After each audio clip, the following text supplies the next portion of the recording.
how to change Wi-Fi settings on Mac.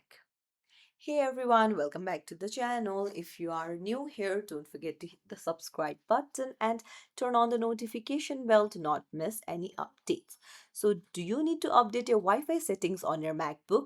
Whether you want to connect to a new network, forget an old one, or customize advanced network options, this video will show you how in just few simple steps.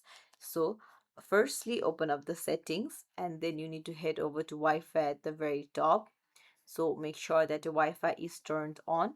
Then you can click on the network that you want to join. You can see the connect option up here right there. You can just tap on connect, and then uh, once you do that, you will need to enter the password.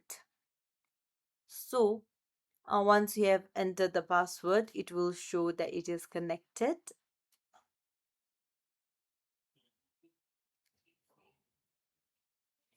And then let's say if you want to forget a network, then you can go to the three dots beside it, and then you can go to forget this network option. So uh, this will help you to remove the network and then connect to it again. And then you can see details option beside the Wi-Fi that you're connected to. You can tap on it. From here you can view or modify settings such as IP addresses, DNS servers, proxy settings, and network security details. So if you don't want a Mac to connect automatically to a network, then you can see the automatically join this network option. Just toggle it off. And then there are other options such as private Wi-Fi address. You can set it to fixed or rotating if you want to.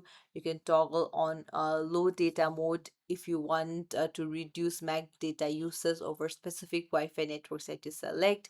You can toggle on limit IP address tracking, and similarly you can change your IP addresses and then your router address as well. So that's how you change Wi-Fi settings on your Mac. So if this tutorial helped you out, don't forget to like the video and subscribe to our channel. Thank you for watching.